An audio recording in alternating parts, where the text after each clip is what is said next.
On a beautiful quiet afternoon, a food stain appeared, bright and bold on my crisp white shirt.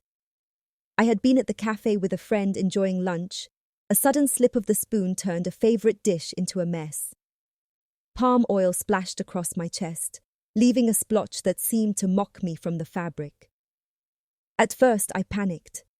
My white shirt, the one I'd just saved for and bought last week, now had a glaring imperfection. I dabbed at it with napkins, but the stain only seemed to grow larger. Now it's ruined.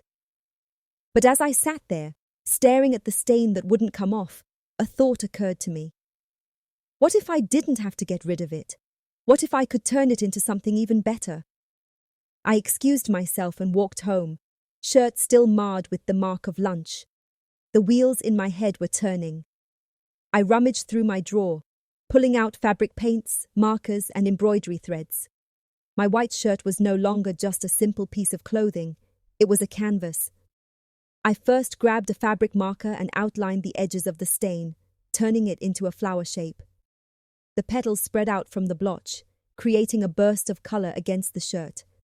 Then I added more details, delicate leaves in green, curling vines that seemed to grow from the stain. As I embroidered, the stain disappeared into the background, becoming part of something vibrant and artistic. The more I worked on it, the more I realized the shirt had transformed from something damaged into something truly unique. I stepped back and admired my work. The stain was no longer a flaw. It was the heart of the design, giving the shirt personality. What had been an accident was now a signature piece, full of character and charm. The next day I wore my creation with pride. A friend commented on the beautiful design of my shirt. I smiled, knowing it had gone from a ruined mess to a masterpiece.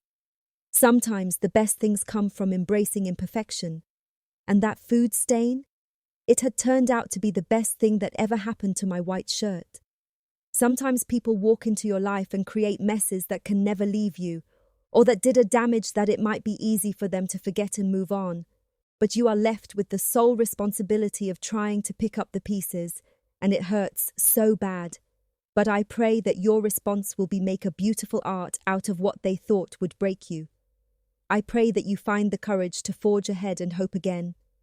I pray that you find the strength to move towards the light at the end of the tunnel. Your response is what will make or break you, and I pray for you today that your response will make you to be what God has called you to be. Love and light.